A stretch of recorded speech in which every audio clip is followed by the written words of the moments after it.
দো জাহান সৈয়দুল কাউনাইন ইমামুল মুরসালিন নিজের মিলাদের কথা আমার নবী নিজেই বর্ণনা করেন। সুবহানাল্লাহ। আমরা একটু বোঝার চেষ্টা করব। পেয়ারা নবী, আমার নবীজির আগমন এটা বড় আশ্চর্য হয়েছে, আশ্চর্যান্বিত বহু ঘটনা ঘটেছে ইতিহাসের পাতায়। আজও পর্যন্ত আলেম ওলামারা রচনা করতেছে, শত শত কিতাব লেখা হয়েছে মৌলুদ শরীফের উপরে। পৃথিবীর ইতিহাস, মানুষ জন্ম নেওয়ার পরে তার নাম সিলেক্ট করা হয়। সন্তান জন্ম নেওয়ার পরে তার নাম কি রাখবে, দাদারা দাদিরা নানা নানিরা নাতিপতির নাম কি রাখবে সন্তান আসার পরে সিলেক্ট করা হয়। আমার আপনার নবী কেমন নবী ছিলেন, নবী পৃথিবীতে আসার আগে নাম সিলেক্ট হয়ে গেছে। সুবহানাল্লাহ। আমরা যদি এখান থেকে শুরু করি, এটা কত ব্যতিক্রম আগমন ছিল। অন্য নবীরাও তো আগমন করেছে, অন্য নবীরারও জন্ম হয়েছে, পৃথিবীতে অনেক জন্ম হয়েছে, কোটি কোটি হাজার হাজার কোটি জন্ম হয়েছে। সব জন্মের হিসাব একরকম, আমার নবীর আগমন বা জন্মের হিসাব একরকম। তাওরাত ইনজিল জবুর সহ যত আসমানি কিতাবগুলি ছিল, ওই সমস্ত কিতাবের ভিতরে আমার নবী পৃথিবীতে আসার আগে ওই কিতাবগুলির ভিতরে আমার নবীর নাম আল্লাহ সিলেক্ট করে দিয়েছেন। যিনি 570 খ্রিস্টাব্দে দুনিয়ার বুকে আগমন করবে, মক্কার জমিনে মা আমেনার মাধ্যমে, তিনার নাম দুনিয়ায় আসার আগে আল্লাহ রেখে দিলেন আহমদ।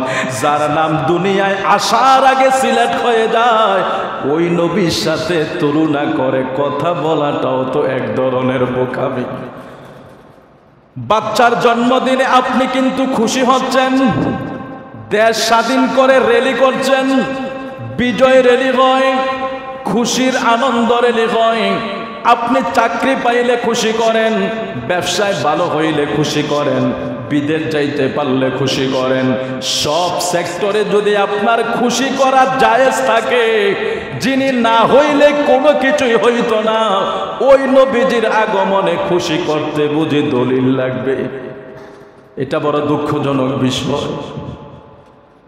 আজ পর্যন্ত ফতুয়ার জন্য মাদ্রাসায় গেলেন না, যখন রাস্তায় বিজয় র্যালি করেছেন।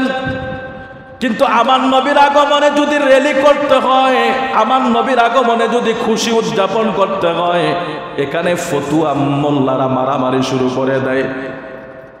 মোল্লারা মারামারি শুরু করে দেয় কিভাবে সানপুরের মাহফিলটা বন্ধ করে দেওয়া যায়, ষড়যন্ত্র শুরু করে দেয়। এগুলি করা যাবে না, শিরক বেদাত নাজায়েজ হারাম। তাহলে আমার নবীর আগমন বেদাত, আমার নবীর আগমনটা নাজায়েজ। ওরা কথা বলছে, কি বলছে তার অর্থ জানে না, কি বলছে তার মাথাও ঠিক নাই। ওরা বলে মিলাদুন নবী বেদাত, নাউজুবিল্লাহ। বা মিলাদুন নবীর অর্থ হইল নবীর আগমন, তাহলে নবীর আগমন বেদাত। বুঝে না আরবি, বুঝে না আরবির অর্থ। কোথায় হারাম বলবে, কোথায় শিরক বলবে, কোথায় নাজায়েজ বলবে, কোনো ফর্মালিটি জানে না, টুস করে বলে ফেলে।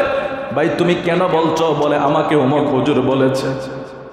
আল্লাহ আমাদেরকে ক্ষমা করে দেখ, আমরা এমন একজন নবীর উম্মত, এমন একজন নবীর মিলাদে আমরা বসেছি। আমরা মিলাদ শব্দটা যদি আরবি, আমরা বলি খুশি হই আমার নবীর আগমনে। এমন একজন নবীর আগমনে খুশি হওয়ার জন্য বসলাম, যেই নবীজি পৃথিবীতে আসার আগে আল্লাহর নাম সিলেক্ট করে দেয়। ওই নবীজির মিলাদের কথা নবী নিজেই বর্ণনা করেন। ওয়াজাকারান নাবিয়্যু, সবাই পড়ুন সাল্লাল্লাহু আলাইহি ওয়াসাল্লাম, মিলাদ নাফসিহি মা বায়ানিল ওয়াকিআ العجيبة أنه قال إني عند الله مكتوب خاتم النبيين وإن آدم لمنجدل في طينته وسأخبركم بأول أمري দাওয়াতু ইব্রাহিম ওয়া বাশারাতু ঈসা ওয়া রুয়ায়া উম্মি আল্লাতী রুআত হিনা ওয়াদআতনি ওয়া ক্বাদ খরাজা লাহা নূরুন আযআ লাহা মিনহু কুসুরুশ শাম রাওয়াহু আহমদ। আওয়াজ করে বলুন আল্লাহু আকবার। মনোযোগ সহকারে শ্রবণ করুন। প্রিয় আকা সাল্লাল্লাহু আলাইহি ওয়াসাল্লাম নিজের মিলাদের কথা নিজেই বর্ণনা করছেন। কিভাবে? আমার নবী বলছেন, নিশ্চয় আমি আল্লাহর নিকট তখনও নবী ছিলাম যখন আদম মাটি এবং পানির সাথে মিশ্রিত। সুবহানাল্লাহ। কিছুদিন আগে আমার দেশে ঝগড়া লাগছে, আমার নবী 40 বছর পরে নবী হয়েছে। একটা ঝগড়া গেছে না, কঠিন একটা ঝগড়া গেছে। কয় উনি নবীই ছিলেন না। কথা বলার স্টাইল দেখেন, মনে হয় যেন ওনার বাপে ভাইয়ের সাথে কথা বলতেছে। আমার নবীর শানে কথা বলতে হলে আদব বজায় রাখতে হয়, তাজিমের সহিত কথা বলতে হয়, নম্রতার সহিত কথা বলতে হয়। যেখানে জিবরিলের মতো ফেরেশতা রাসূলুল্লাহর দরবারে এসে ইন্তজার হয়ে থাকতেন, না জানি আল্লাহর হাবিবের দরবারে বেয়াদবি হয়ে যায়। সেখানে এই দেশের জাহেল মৌলবীরা বলে আমার নবী বলে 40 বছর আগে নবীই ছিলেন না। কথা বলার স্টাইল দেখেন, অথচ নবী নিজেই বর্ণনা করছেন। আমার নবী নিজেই বর্ণনা করছেন, আমি আল্লাহ তাআলার নিকট তখনও নবী ছিলাম, তখনও আমি আল্লাহর নিকট শেষ নবী হিসাবে লিপিবদ্ধ ছিলাম যখন হযরত আদম আলাইহিস সালাতু ওয়াস সালাম তার মাটির খামিরার সাথে মিশ্রিত ছিলেন। আমি তোমাদেরকে আমার সৃষ্টির প্রথম অবস্থা সম্পর্কে সংবাদ দিব। আমি হলাম হযরত ইব্রাহিম আলাইহিস সালাতু ওয়াস সালামের দোয়া। সুবহানাল্লাহ। আমার ইব্রাহিম নবী বাইতুল্লাহ কাবা শরীফ বানিয়েছিলেন। ওনার ছেলে ইসমাইলকে সাথে নিয়ে কাবা শরীফ বানাইলেন। কাবা বানানোর পরে আল্লাহর কাছে দাঁড়িয়ে দোয়া করলেন, আল্লাহ কাবা শরীফ বানাইলাম, এটার কোনো মজুরি আমি তোমার থেকে চাই না, এটার কোনো মানি চাই না, কোনো পাওনা চাই না, কোনো প্রতিদান চাই না, তবে একটা দোয়া আমি তোমার কাছে করি রে মালিক।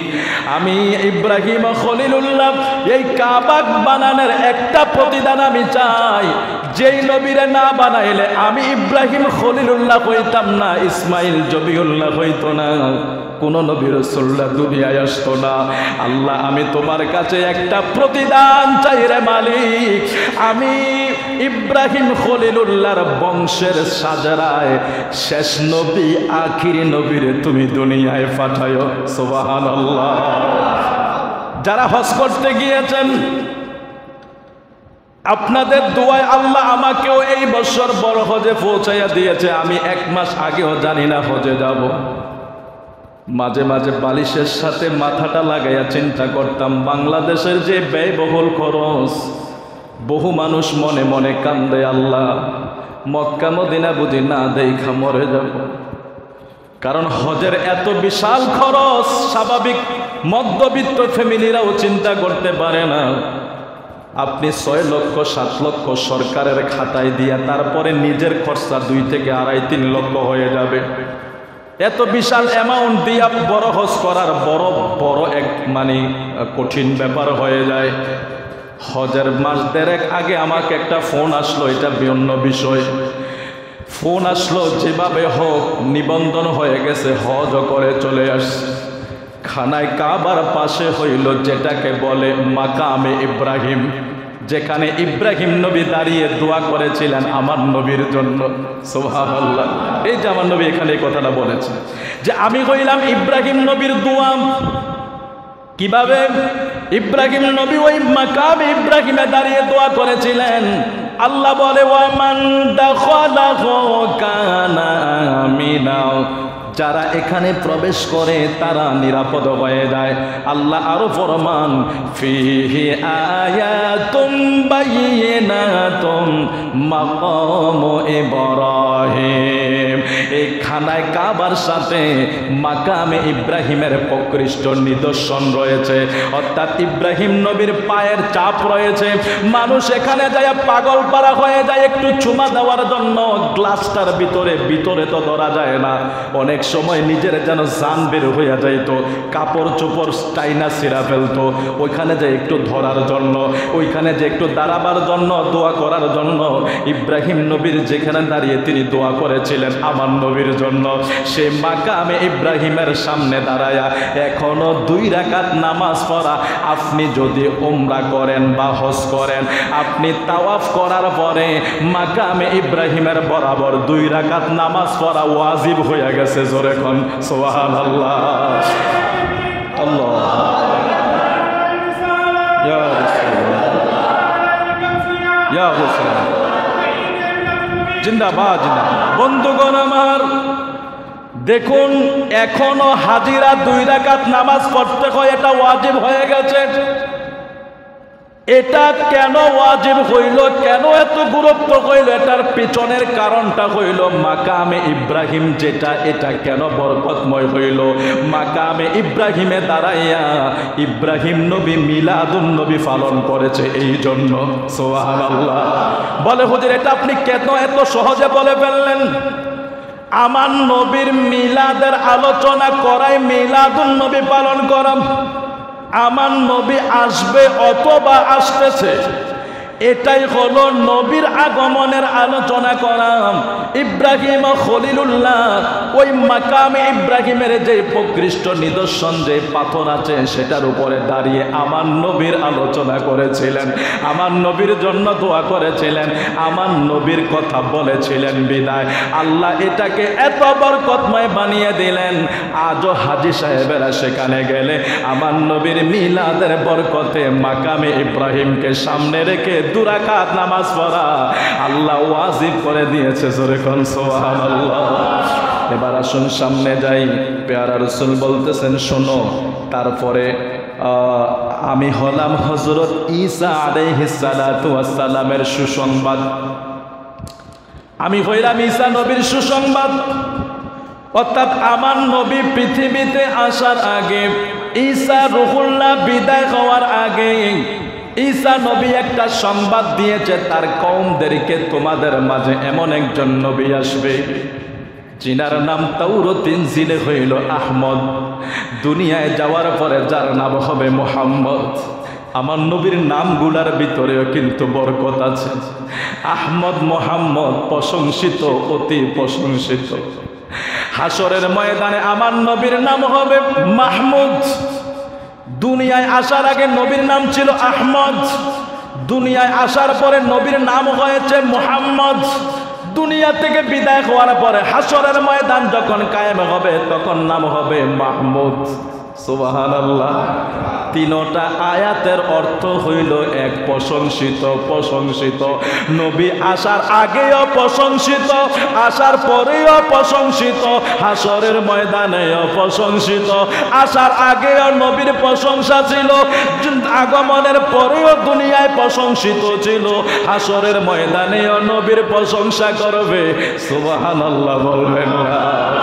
ওয়া মিনাল লাইলি ফাতাহাজ্জাত বিহি নাফিলাতান লাকা আসা আন ইয়াবআসাকা রাব্বুকা মাকামান মাহমুদা। এই যে মাহমুদ, আমার নবীকে প্রশংসার চাদর দেওয়া হবে, প্রশংসার পতাকা দেওয়া হবে হাসরের ময়দানে। তাহলে আমার নবী দেখছেন আহমদ, মুহাম্মদ, মাহমুদ। আহমদ আসার আগে, মুহাম্মদ দুনিয়ায়, মাহমুদ হাসরের ময়দানে। আল্লাহু আকবার কাবীরা, আল্লাহু আকবার কাবীরা। ওই নবীর মিলাদ এরা এখনো খুঁজতেছে, পায় না, পাবেও না। কারণ যারা আমার নবীর শানে গুস্তাখি করে ভাই, ওরা ধ্বংস হয়ে যায়। লেভেলটা শুধু ঠিক রাখে। আমিলাতুন নাসিবা তাসলা নারুন হামিয়া। কষ্ট করব, পরিশ্রম করব, সন্ধ্যাবেলা মালিকে বেতন দিত না। এরকম কিছু কর্মচারী আছে না, বেতন পায় না? ওই কোরআন শরীফ আল্লাহ বলে দিয়েছে আমিলাতুন নাসিবা তাসলা নারুন হামিয়া। তুমি ইবাদত করছো, বন্দেগী করছো, অনেক পরিশ্রম করছো, ভালো কথা, কিন্তু আমি তোমাকে প্রতিদান দেব না। তার কারণ দুশ্মনের রসুল থাকার কারণে। আমার নবীর শানে অবস্থায়, নবী 40 বছর আগে নবী ছিলেন না। হজে যাওয়ার পর একটা ভিডিও দেখলাম, এই দেশের এক মৌলবীর, উনি হজ প্রশিক্ষণ দিচ্ছে আর হাজিদেরকে বলছে যে দোয়া কবুলের অনেক জায়গা আছে, কিন্তু মদিনা দোয়া কবুল হবে এমন কোনো দলিল নাই। আচ্ছা, কথাগুলি খুব খারাপ লাগে রে ভাই। রওজা শরীফের কাছে যখন গেছি, বাবু সালাম একটা গেট আছে, মানে আমার নবীর রওজাতে সালাম দেওয়ার জন্য একটা দরজা আছে আলাদা। যারা হজে গিয়েছেন বলতে পারবে। নাইজেরিয়ান, ইন্দোনেশিয়ান, ইরাক, আফ্রিকা, আমরা কি পাগল? তারা আমাদের আরো বেশি পাগল। আপনি কখনো যদি যান, আপনার গোটা হজ উমরার যত পরিশ্রম আছে এখানে আসলে আপনাকে শান্ত করে দিবে। আপনি যখন বাবুস সালামের গেট দিয়ে ঢুকে আল্লাহর হাবিবের রওজা পর্যন্ত পৌঁছে যাবেন, আর আপনি তখন চিন্তা করবেন, ইয়া রাসূলুল্লাহ, 6000 মাইল দূর থেকে আপনাকে সালাম দিতাম, কিন্তু শুনেছি আপনি শোনেন, আপনি দেখেন। আর যেই নবী 6000 মাইল দূরের সালাম শুনে এবং দেখে, ওই নবীর রওজার পাশে যখন দাঁড়ায়া বলে আসসালাতু ওয়াসসালামু আলাইকা ইয়া রাসূলুল্লাহ, কলিজা ছিন্ন ভিন্ন হয়ে যায় আশিকদের সেখানে দাঁড়ালে। চোখের পানি অজরে পড়তে থাকে। রওজার সামনে যায় মানুষ চিল্লায় চিল্লায় বলে ইয়া রাসূলুল্লাহ, ইয়া রাসূলুল্লাহ, ইয়া রাসূলুল্লাহ, আসসালাতু ওয়াসসালামু আলাইকা ইয়া রাসূলুল্লাহ। মানুষগুলি সেখান থেকে বের হতে চায় না। হাজার হাজার মানুষ পেছনে। পুলিশ যদি না তাড়িয়ে দেয় এখানে মানুষ মারা যাবে, তো পুলিশ অনেক কষ্ট করে মানুষকে বের করে দেয়। রওজার সামনে গেলে কেউ বের হতে চায় না। আমার নবীর রওজার সামনে গেলে কে বের হবে বলুন? সাহাবায়ে কেরামরা বলতো, ইয়া রাসূলুল্লাহ, অনেক দুঃখ কষ্ট যখন পাই আপনার চেহারা মুবারক তাকাইলে আমাদের কষ্টগুলি দূরে সরে যায়। আমাদের যখন খাবার থাকে না, সাহাবীরা তো আমাদের মতো মজুদ করে কোনো কিছু রাখতেন না। ওরা সব সময় গরিবত্ব জীবনযাপন করতেন। খাবার দাবার কোনো কিছু ওদের কাছে মজুদ থাকতো না। ওরা যখন কষ্ট পাইতো, ওরা আমার নবীর কাছে চলে আসতো। ওরা বলতো, আমাদের দুঃখ পাওয়ার সান্ত্বনার জায়গা ছিল নবীজির নূরানি চেহারা মুবারক দিদার। আমরা যখন খিদা পাইতাম, আমাদের খিদা নিবারণের জন্য আমরা আমার নবীর চেহারা মোবারক দেখার জন্য চলে যাইতাম। সেখানে গেলে আমাদের খিদা নিবারণ হয়ে যাইত। আল্লাহু আকবার কাবীরা। সেই নবীজির রওজা পাক দোয়া করার জায়গা, কবুল হওয়ার জায়গা না বলে। এটা এই ধরনের যখন আপনার কি করলো, এই মেসেজ দিল হাজিদেরকে, ওরা মাত্র হজ করতে যাবে। আচ্ছা বলুন, ওরা হজ করতে যাবে, ওদেরকে এই ধরনের মেসেজ দিয়া যদি মদিনায় পাঠায়, তাদের মন ভেঙে যাবে না? কথাটা বুঝছেন তো আপনারা? আমার কথা বুঝেন অবশ্যই মনে হয়। আমি বাংলাদেশে থাকতেই যদি হাজি, আমি নিজেও তো অনেক হাজিদের প্রশিক্ষণে যাই, তো হাজিদের প্রশিক্ষণে গিয়ে আমি যদি হাজিদেরকে বলি মদিনায় দোয়া কবুলের জায়গা না, তো ওর মদিনা যেয়ে কি আর ওখানে তার মন ঠিক থাকবো? সে বলবে আমাদের এক হুজুরে বলছে এখানে দোয়া কবুল হয় না। তখন সে তার মন মানসিকতা হতো, সে দেখবে, যাইবে, দোয়া করবেন। অথচ আল্লাহ বলছে, ওয়ালাউ আন্নাহুম ইযযালামু আনফুসাহুম জাউকা ফাস্তাগফিরু লাহুমুর রাসূল, তোমরা রাসূলুল্লাহর দরবারে যাও, গুনাহ করছো, আমার রাসূল যদি তোমাদের তওবা সুপারিশ করে, আমি আল্লাহর কাছে আমি তোমাকে ক্ষমা করে দেব। ও ভাই, এটা কোরআন শরীফের আয়াত, এখানে জাল জয়ীফের কিচ্ছু নাই। ওয়ালাউ আন্নাহুম ইযযালামু আনফুসাহুম জাউকা ফাস্তাগফিরু লাহুমুর রাসূল লাওয়াজাদুল্লাহ তাওয়াবার রহিমা। আল্লাহ বলছেন, তোমরা নফসের প্রতি জুলুম করছো, গুনাহ করছো, অন্যায় করছো, অনাচার করছো, রাসূলুল্লাহর দরবারে চলে যাও, জাউকা রাসূলের কাছে যাও, ফাস্তাগফিরুল্লাহ আমার কাছে ইস্তেগফার করো, ওয়াস্তাগফিরু লাহুমুর রাসূল, যদি তোমার ইস্তেগফার রাসূল কবুল করে, আমিও কবুল করে নেব। আল্লাহু আকবার কাবীরা। যাই হোক, আপনারা হয়তো কষ্ট পাচ্ছেন, প্রতিদিন তো ওয়াজ শোনেন, আরও শুনবেন। আপনাদের এত লম্বা কিছু বলার প্রয়োজন নেই। আসলে যেটা আসে সেটা বলে দিতে হয়। মদিনা শরীফ, আরে শুধু দোয়া কবুল না, গোটা হজের কবুল হওয়ার জায়গা মদিনা। সুবহানাল্লাহ বলে। হজ কষ্ট আছে। আমি তো অল্প বয়সে গেছি, তো আমার আরও কষ্ট বেশি হয়েছে। কারণ জীবনে কখনো ধরেন পড়ালেখার লাইফে কাটিয়ে দিলাম সব কিছু। 5 কেজি ওজন আলগি দিয়া আমার মনে হয় না যে 1 মাইল হাঁটছি কখনো। ওখানে গিয়া ওই যে পিছনে একটা ব্যাগ লইতে হয় 5 দিনের জন্য যখন বের হয়, যারা হাজিরা আছে, এটার ভিতরে প্রায় মিনিমাম 7-8 কেজি থাকে। আপনার কিছু বিছানাপত্র, খাবার টাবার সহ, এহরামের কাপড় সহ, মিনায়, মুজদালেফায়, আরাফায়, জামরায় পাথর মারা, এই 5 দিন আপনি মক্কার বাইরে থাকা লাগে। এত গরম আর কষ্ট, আপনি যদি সেখানে গিয়ে যদি কেউ এই অহংকার করে আমি সব পারবো, বিশ্বাস করেন সে হজ করতে পারবে না। আমার সামনে হাজার হাজার মানুষ লুটাইয়া পড়ে গেছে। এটা কোন দিন জানেন? হজের আমাদের দেশে যেদিন আপনারা ঈদ করেন কোরবানির, ওই দিন আমরা আরাফা থেকে মুজদালিফায় রাত্র যাপন করার পরে 10 তারিখে সকালবেলা সবাই কোথায় রওনা হয়? জামরার দিকে পাথর মারার জন্য। এই পাথর মারার জন্য যে রাস্তাটা, এটা মুজদালিফা থেকে একেবারে সোজা জামরা। বিশ্বাস করেন রে বাবা, সূর্য উদয় হওয়ার পরে সেখান থেকে বের হতে হয়। তো ওখানে সূর্য উঠা মানে আপনি আর ছাতা ছাড়া বাহিরে থাকতে পারবেন না, এত প্রচণ্ড তাপ। কিছুক্ষণ পর পর আপনার ভিতর শুকিয়ে যাবে। পানি তো ঠান্ডা খাচ্ছেন, বোতল দিচ্ছে আপনাকে, পানি দিচ্ছে ওরা রাস্তায় রাস্তায়, কিন্তু এই বোতল আপনার 1-2 ঢোকে শেষ হয়ে যাবে। এই যাত্রাটায় মানুষ মারা যায়, এবং এই বছর মারা গেছে।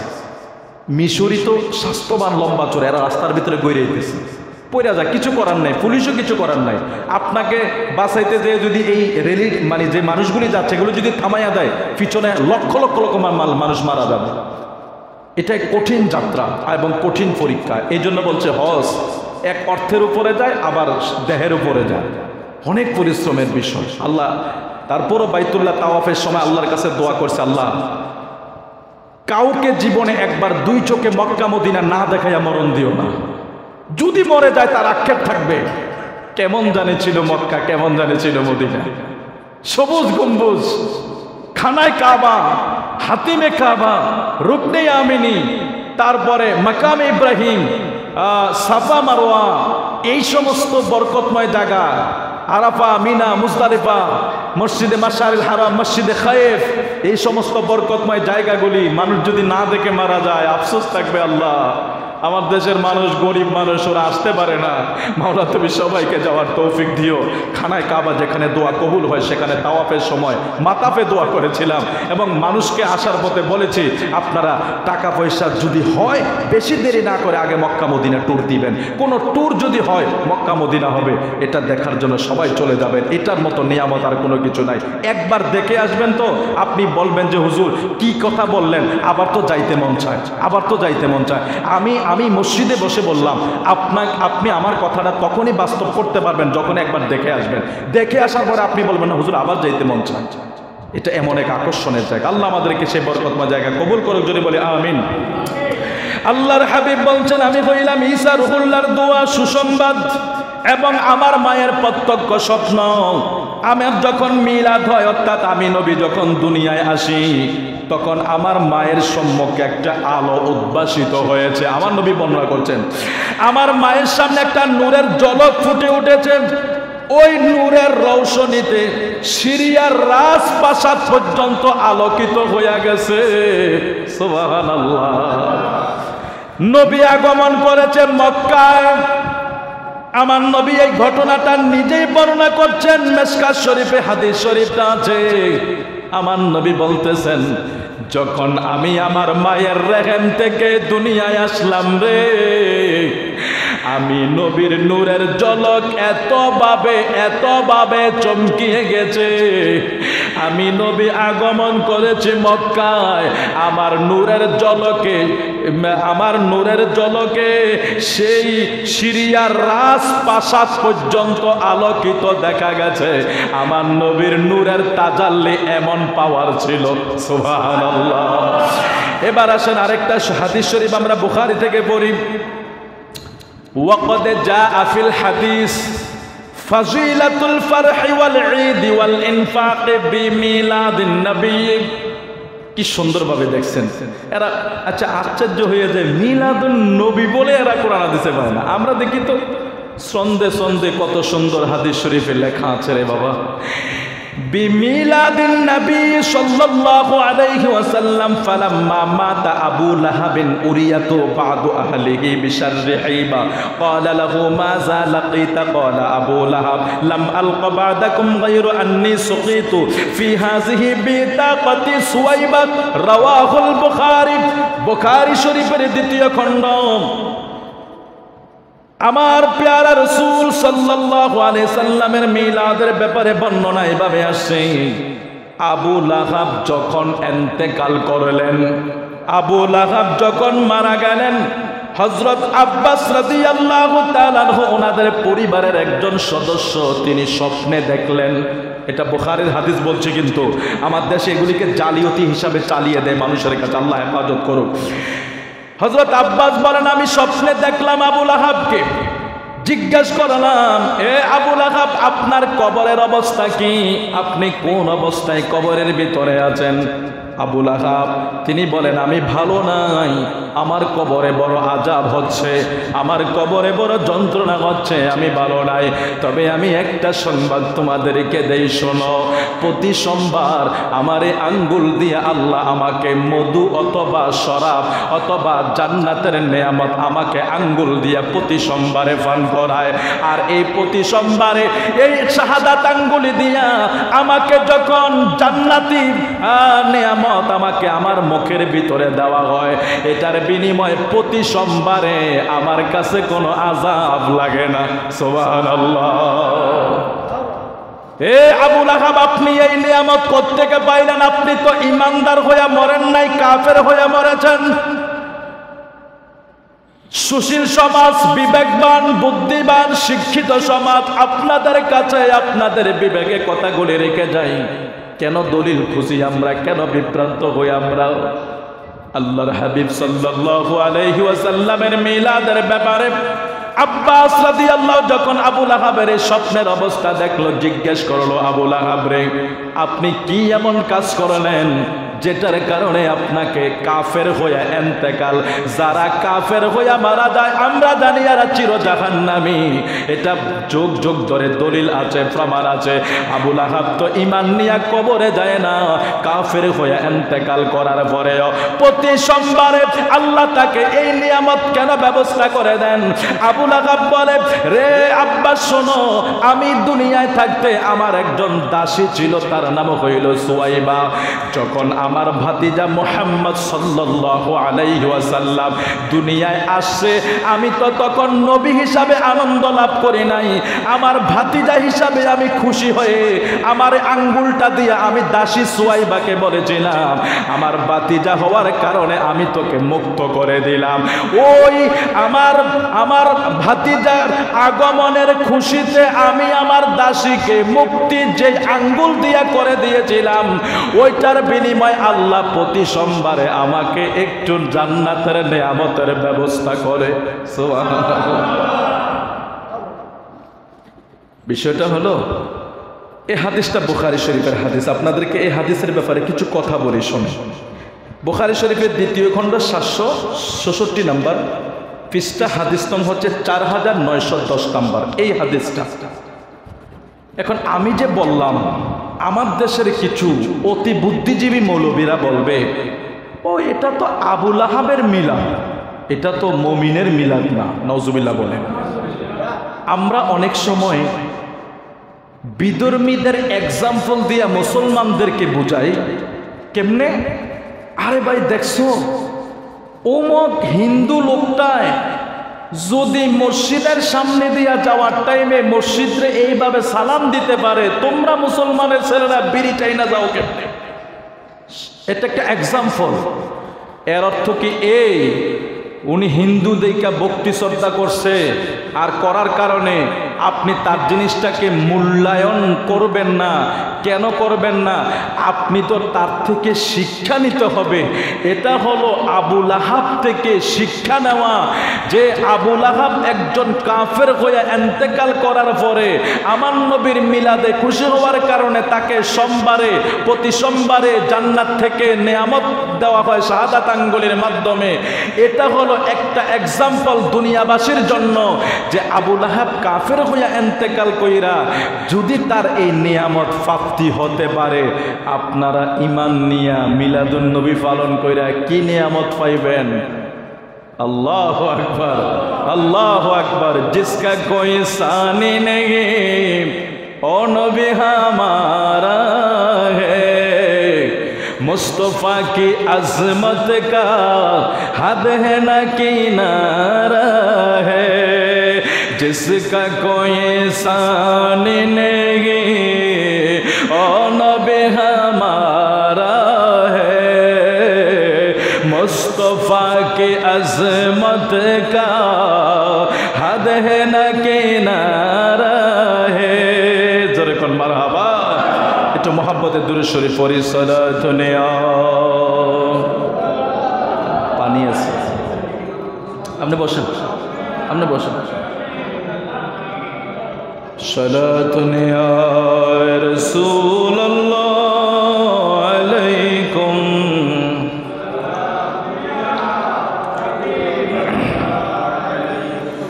खुदाए खुद खुरीदाए मोहम्मद, खुदा मिलता बाज़ार मोहम्मद। सलातो निया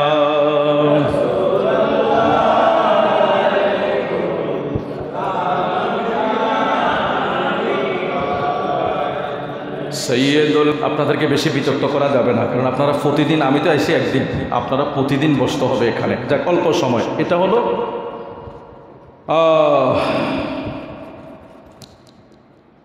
মা আমেনা রাদিয়াল্লাহু তাআলা আনহা, উনি নিজেই আমার নবীর মিলাদ সম্পর্কে কিছু বর্ণনা করলেন। এটা অনেক লম্বা কিছু আলোচনা আছে, আমি খুব শর্ট করে আপনাদেরকে বলছি।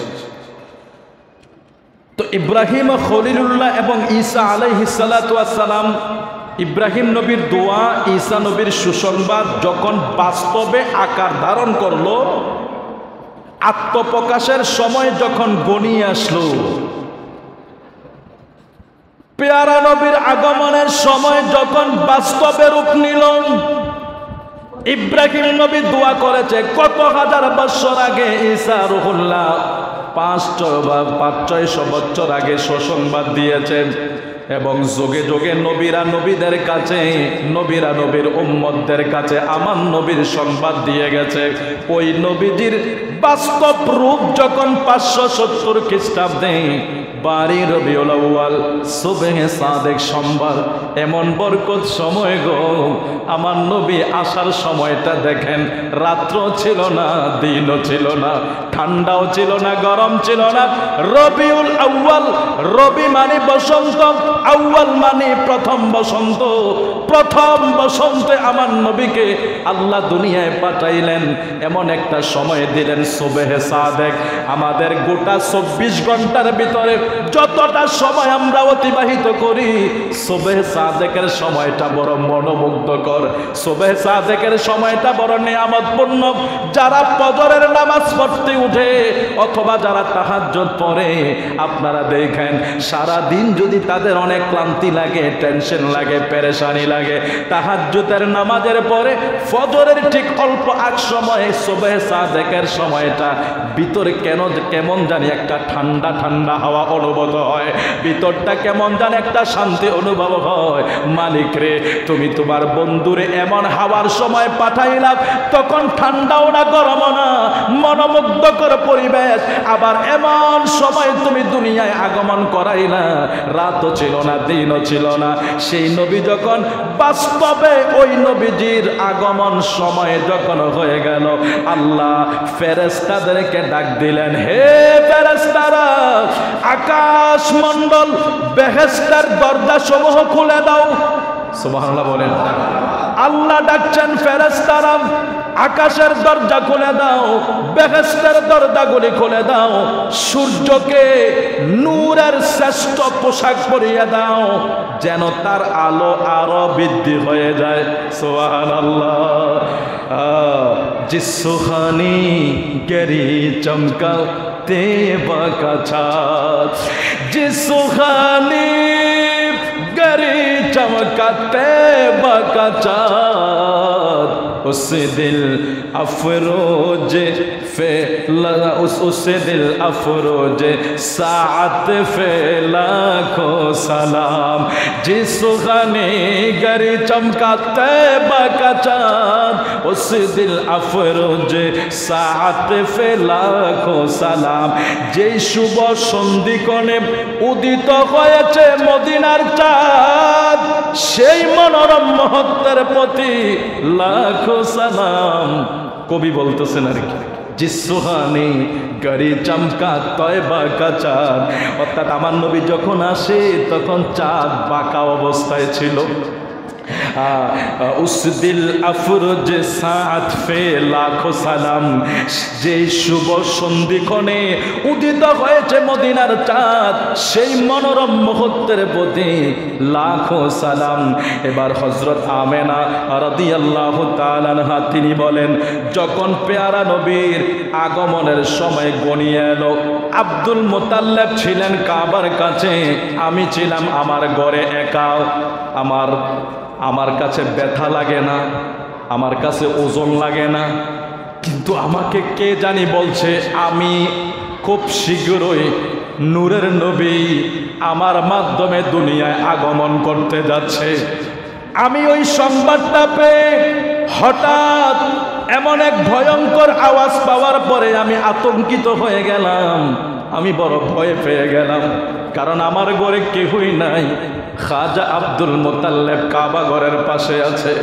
আর আমার নবীর বাবা তো নবী পৃথিবীতে আসার আগে দুনিয়ার থেকে বিদায় হয়ে গেছে মা আমেনা ঘরে একা আমেনা বলে আমি আমার ঘরে নিঃস্ব একা অবস্থায় আমি এই আওয়াজ পেয়ে বড় আতঙ্কিত হয়ে গেলাম আমি বড় ভয় পেয়ে গেলাম হঠাৎ করে দেখি আমার চোখের সামনে সাদা রঙের একটা পাখি দেখা যায় সাদা রঙের একটা পাখি দেখা যায় পাখিটা তার ডানা দিয়া আমার উপরে ঘুরালো এবং চক্কর দিল ওই পাখির ডানা আমার উপরে চক্কর দেওয়ার সাথে সাথে আমার ভিতরের সমস্ত ভয় ভীতি চলে গেছে সুবহানাল্লাহ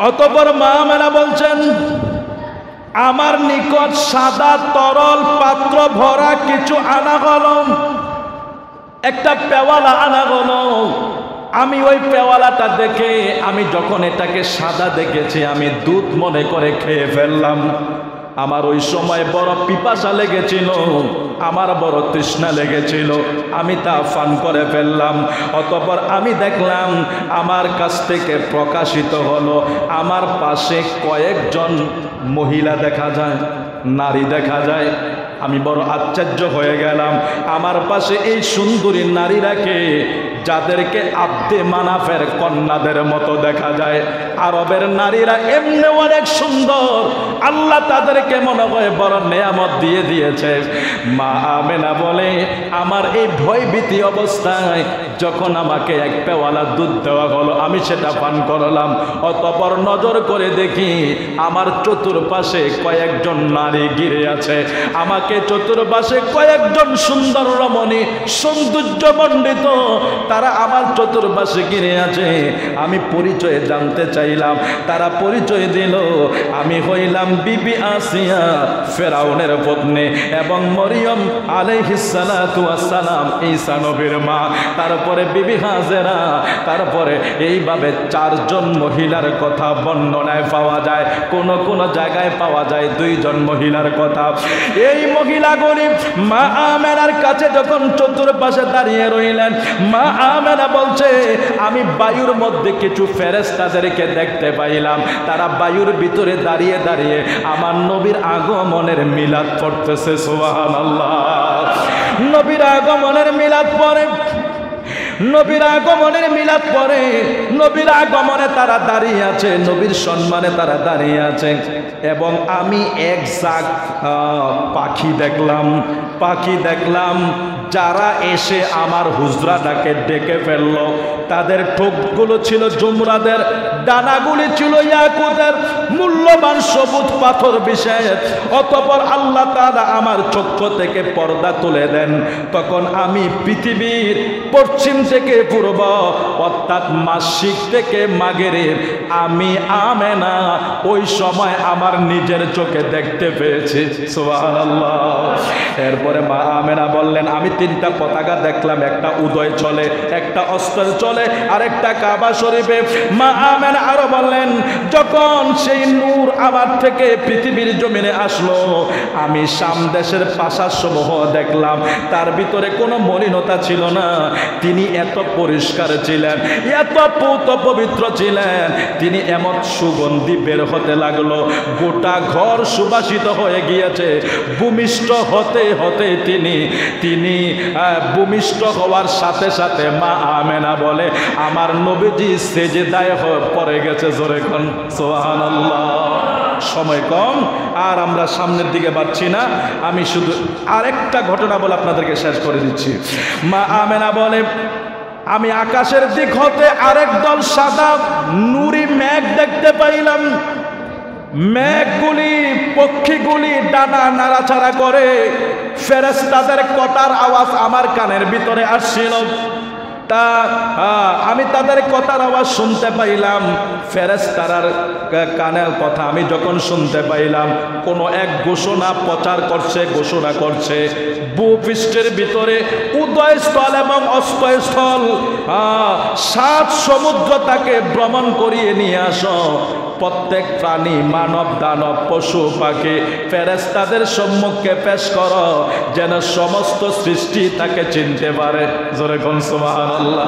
অর্থাৎ মা আমেনা বলছে, আমি দেখলাম একটা মেঘের খণ্ড আমার কাছে, আমার উপরে আসলো। কেউ ঘোষণা করলো, আমার এই সন্তানকে গোটা বিশ্ব ভ্রমণ করিয়ে নিয়ে আসো, যাতে মানব দানব পশু পাখি যা আছে এই মুহূর্তে এই নবীকে সবাই চিনতে পারে। আমার নবীকে তখন ভ্রমণ করিয়ে নিয়ে আসলেন। মা আমেনা বলে, কেউ ঘোষণা করছেন, ওই সময় কেউ ঘোষণা করছেন যে আমার প্রিয় নবী সাল্লাল্লাহু আলাইহি ওয়াসাল্লামকে আদম আলাইহিস সালাতু ওয়াস সালামের আদম আলাইহিস সালাতু ওয়াস সালামের চরিত্র, অর্থাৎ আল্লাহ ঘোষণা করে দিচ্ছেন, আমার নবীকে আদম নবীর চরিত্র দিয়ে দাও, শীষ নবীর মারেফত দিয়ে দাও, নূহ নবীর বীরত্ব দিয়ে দাও, ইসমাইল নবীর বাসা দিয়ে দাও, ইসহাক নবীর প্রসন্নতা দিয়ে দাও, সালে নবীর বাগ্নিতা দিয়ে দাও, লূত নবীর প্রজ্ঞতা দিয়ে দাও, ইয়াকুব নবীর সুসংবাদ দিয়ে দাও, মূসা নবীর কঠোরতা দিয়ে দাও, আইয়ুব নবীর ধৈর্য দিয়ে দাও, ইউনুস নবীর সালামের আনুগত্য দিয়ে দাও, ইউসা নবীর জিহাদ দিয়ে দাও, দাউদ নবীর সালামের কণ্ঠ দিয়ে দাও, দানিয়াল আলাইহিস সালাতু ওয়াস সালামের প্রেম দিয়ে দাও, ইলিয়াস নবীর গাম্ভীর্য দিয়ে দাও, ইয়াহিয়া নবীর চারিত্রিক পবিত্রতা দিয়ে দাও, ঈসা আলাইহিস সালাতু ওয়াস সালামের ভক্তি দিয়ে দাও। অর্থাৎ আমার আল্লাহ বলছে, রে ফেরেশতারা শোনো, আদম থেকে ঈসা নবী পর্যন্ত যত নবীদের যত গুণ আছে, যত চরিত্র আছে, যত বৈশিষ্ট্য আছে, যত ভালো মন্দ আছে, আদম থেকে ঈসা পর্যন্ত নবীদের যত গুণ আছে, সমস্ত গুণ আমার নবীরে দিয়া দাও। এরপরও নবী আমরার মতন মানুষ, আল্লাহ মাফ করে দিক আমাদেরকে। আপনারা আরো ওয়াজ শুনবেন, আপনাদেরকে বিরক্ত করে লাভ নাই। আমরা শেষের দিকে চলে যাই। আল্লাহ আমাদেরকে বোঝার তৌফিক দান করে, জোরে বলে আমিন। এগুলি বড় আশ্চর্যের বিষয় না? এই যে ঘটনাগুলি আপনারা, আমি তো বাদ দিয়ে দিয়েছি, যেহেতু আমার ভাই বলেছে একটা সময় আছে আপনাদেরকে শেষ করে দিতে হবে। আমি অনেক কিছু বাদ দিয়ে দিয়েছি, শুধু একটু একটু মাঝে মাঝে বললাম। এইরকম আরো অনেক আশ্চর্য ঘটনা আছে আমার নবীর আগমনের সাথে হয়েছে। তো এত কিছু হওয়ার পরে এদেশের মৌলবীরা এখনো মিলাদুন নবীর বরকত খুঁজে পায় না। হায় হায়, মৌলুদ, মৌলুদ কাকে বলে? ধন, ধন দৌলত, ধন দৌলত, মৌলুদ মিলাদ, এটার একটা বিশেষ্য আছে। মানে এটা হলো একটা মূল ভাষ্য বা মূল তন্ত্র। মিলাদ মানে একটা আপনার সব কিছুর একটা মূল বিষয়। এরা যদি মৌলুদে না পায়, ধনে যদি না পায়, এরা কি দিয়া কি করবে? আল্লাহ আমাদেরকে বোঝার তৌফিক দান করুক। ভাই রে, কাজী নজরুল কিন্তু বুঝে ফেলেছে, কিতাব পড়ে মৌলবীরা বুঝলো না। কাজী নজরুল বুঝে ফেলেছে, মাত্র অষ্টম শ্রেণী পাশ করে, মাদ্রাসায় পড়ে নাই, মুফতি হয় নাই, মুহাদ্দিস হয় নাই। আজকে কাজী নজরুলকে নিয়ে ইউনিভার্সিটি, বিশ্ববিদ্যালয় গবেষণা হয় কি হয় না বলুন? কাজী নজরুলের এক একটা গল্প, এক একটা কবিতা বিশ্ববিদ্যালয়ের টিচাররা পর্যন্ত হিমশিম খেয়ে যায় এগুলিকে ব্যাখ্যা বিশ্লেষণ করতে। ও আমরা বলি উনি কোনো আলেম ছিলেন না, বিদায় সে যত বড় জ্ঞানী হোক, এটা বাংলা লাইনে ছিল, কিন্তু আমার নবীর প্রেম কিন্তু অন্তরে ছিল। তিনি লিখে গেছেন, ত্রিভুবনের প্রিয় মোহাম্মদ এলো রে দুনিয়া,